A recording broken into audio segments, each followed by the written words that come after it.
Yo, what's going on? Preem. As you can see, I'm not in my usual setting that I'm normally in. I'm just heading up to an event. So, as you can see, it's back in the UK. I had an amazing time in Portugal. It was really good. But yeah, the show stays on. Do you know what I mean? You gotta keep your mind in check and also think about the game that we have tomorrow against West Ham, which is tomorrow. So yeah. Anyways, I'm going to an event after, so that's why I'm not in my usual setting. But anyways, West Ham, yeah. I just watched the interview with Ruben Amorim talking about players, talking about who's gonna be fit, and Amorim was talking about what's his name, Harry Maguire not being fit, talking about Cunha being fit to play. We don't know if he's going to start. Obviously, Sesko is still not able to be fit to play. And I don't know, man. Like, for me, I would want Zirkzee to start, obviously, because of the goal. And obviously, Mason Mount and Mbeumo. That's me for that front three. And I feel like that would be good because of how just the way they played yesterday. I want not let's say Mbeumo separately, but I'm saying in terms of like how it was just Mason Mount and Zirkzee that scored those two goals. If you now take them out, yeah, imagine you take them out now. For me, I feel like the confidence ain't gonna be there. The confidence ain't gonna be there. And we're trying to build confidence in our players. Zirkzee now, 2 games, 1 goal. 2 starts, for example, 2 starts, 1 goal. If you now take him off, and let's say you want to bring Cunha, put Cunha striker, and then you put someone else, Mason Mount and Mbeumo, yeah, there you go.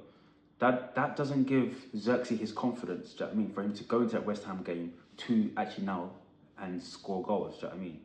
So, great cross from Bruno, but then again, you've got to give the credit to Zirkzee to chest that ball, take on that player, and from a tight angle, shoot with his left foot to go in. And yeah, you've got to give him plaudits for that. Now, let's go to the midfield. The journalist was talking to Amorim about how Cunha will start, yeah? In my opinion, obviously, people, you might disagree with me in the chat, but I would want Mason Mount to continue to stay and play. Only because you earn your right. You can't just be injured and then now have a staplement place to just be back in the team and start straight away. Like for me, like it has to be, is either you do something on the pitch or you're a staplement player for the team. Like for example, we all know that Bruno is going to start. We all know that Bruno is just going to stay here, and yeah, he ain't coming off unless he's injured. He ain't coming off. Let's just keep it as it is. You know what I mean? So make sure that Bruno stays in his position. Yeah, cool. Got that 8 position. That's your position. Now the 10s. If you take away Mason Mount, yeah, and you put Cunha there, again, do we know that he's going to perform to that level that we've seen him do? I'm not saying Mason Mount is a better option, but I'm just saying, in my opinion, because again, Mount had that goal. We're trying to, again, build confidence with our players. We're trying to make sure that our players, they go into their West Ham game and they're, all right, cool. We have the momentum. Yes, the first half against Palace wasn't the best, but let's use this as momentum to drive ourselves to be like, yeah, what's it called? West Ham annihilation, for example. So that's why I think like using putting Cunha on the bench and then putting him in, let's say 60th minute or 65th minute. That's when you put Cunha in. Let's say when people are getting leggy, the tires, they're not as they got less energy and stuff. So that's what it is. But yeah, I want to talk about a player as well. I want to talk about Lenny Euro. As you can see, when he did come off the pitch against Palace, his head was all over the place. He's a young talent, and again, I was on a morning stream with other like United supporters and fans, and we were just talking about how they were saying, oh, they should put Mazraoui back on, because obviously, yeah, Mazraoui's got the experience to deal with like Mateta, you know. Not saying that he's gonna like shield him off the ball, but obviously Mateta's a strong opponent. But you can just say he's got the right skill set to move him around. You know what I mean, not just be physical. I think Euro just got hard done by Mateta. Again, I use the word slipping and sliding all the time. So again, in my opinion, I do feel like Euro should start again, because I think for me, just a confidence factor. Because now, let's say if Amrin takes him off the pitch and doesn't start him, I just feel like he's just gonna like, his head's just gonna go down, innit? And I wouldn't want that for my players. So, remember when we had a situation with Rashford with under Ten Hag, when Rashford was not playing the best, he just weren't doing.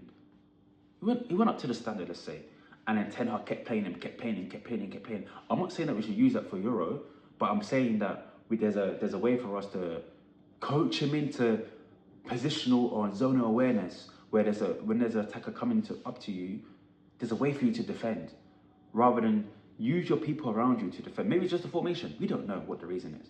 And I'm just happy that obviously at the end of the game, Mount was there to put his arm around him and say, Euro, don't worry about it. And I know for a fact that Euro had a lot of support from Amarin as well in the changing rooms. Obviously, those situations where we can't see them, we can't see the changing room, we can't see the behind the scenes of the aftermath of the game. So I think for me, it's very good for. I feel like Euro should start that game. Obviously, other people, United fans, will say no, like Mazraoui should start. He's got the more experience. Do you know what I mean? Or let's say, for example, Mazraoui starts. Yeah, I still want Euro to play that game, and just be like, you know what, like there was a time where you played against Palace, you weren't doing well. You conceded a penalty, yeah, but cool. What's your mentality saying? How can you now rectify the mistakes that you made in the next game? I trust in you as the manager. I trust in you, yeah. Here's my faith. Go there and prove those doubters wrong. That's what I would do. Do you know what I mean? And I want Euro to feel that he's not alone in this stuff. Do you know what I mean? You have people who dare to support you, like the managers, or let's say family or coaching staff who are there. Like sometimes you have like conversations with them and say, you know what, like that Palace game, man, I didn't do well. Like let me fix up. Do you know what I mean? So yeah, that's just my opinion on Euro as well. I want him to start, and I'll probably just keep it the same. Luke Shaw had a great game. Not say the best game, but he had a great game. He saved Man United's legs a couple of times, and yeah, man, let's just see what the result will be. Let me know what your thoughts as well in the comments. And what else was I saying? I was thinking about something else. Oh yeah, we are basically, if we win these our next two games, yeah, that top position of the league is always chopping and changing. There's a place for Man United there. I'm telling you, we are Reaction FC, yeah? But if we lose those two games, we are back to square one. All I'm saying, I just want improvement, yeah? There was also another interview with Ahmad and Mbeumo this week, talking about, the lady was asking Ahmad how come your connection is so good with Mbeumo, how do you guys reconnect? And he was like, listen, this wasn't easy. We didn't just wake up and say, you know what, let's get a connection together. We had to do a lot of stuff in the training pitch. We had to do a lot of stuff, even in the game. Sometimes you can see in the beginning of the games where Ahmad was always cutting inside and they were getting into it in each other's way. So obviously they've got things where they're learning about each other's gameplay, and they're learning about, okay, what's your strengths, what's your weaknesses? And in the weaknesses, I can be there to help you. And that is something that I like about Ahmad when he said that, So, and also, what I didn't like what he said though, he's talking about the games. He's like, sometimes we go into games thinking that we're going to lose. And for me, as a fan, I don't like that. Because if you're going into games as a player thinking that you're going to lose, that's a managerial thing. Because the manager is not mentally getting you as a player prepared for the game. Like, and they say now they're playing a lot better than last year. Fair enough, if you feel like you're playing a lot better than, I feel like sometimes, yeah, you are playing a bit better than last year. But to go into the game thinking that you're going to lose, that's why the mentality of the whole team goes down, because you're thinking, okay, this is not how I used to play. I used to play in a 4-back formation. Now we're playing in a 3-back. Like, the manager has something to answer to. So that's his question for Ruben. Like, when Ruben is talking to these players, how is he motivating them? Like, how is he saying to them, yo guys, let's huddle together. We have a game next week. I want you guys to smash the team. Domination football. But when you're going to games thinking that you're going to lose, and then you lose, like, what do you think social media is going to do? Of course, like what? I don't know, man. Man United is such a big club, yeah, where you don't see any other club doing interviews. You always see Man United players or managers or anything to do with Man United is always in the news. So I just feel like the players shouldn't be listening to too much of what social media is about. And also, that's what Ruben said. Ruben was like, he doesn't watch TV. Fair enough. Ruben said he don't watch TV.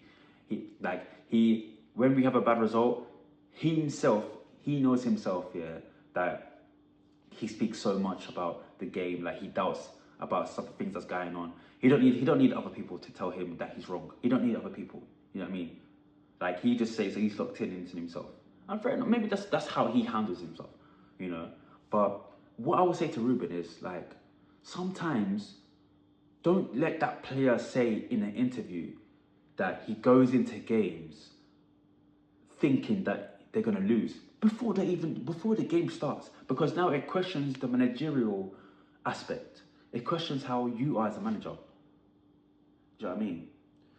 So yeah, that's what I've got to say. This is just a quick preview about the game. My prediction, it will be, I did say 3-1, but I'm going to go for 2-0. Hopefully we can get a clean sheet.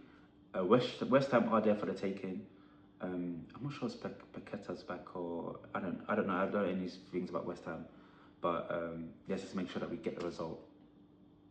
And yeah, move forward. Like, onto these 2 points. If you did like this video, drop a like, comment, subscribe, all that good stuff. It's your boy Prim Senpai. Check me out next time. And yeah, I might stream again. You catch me again.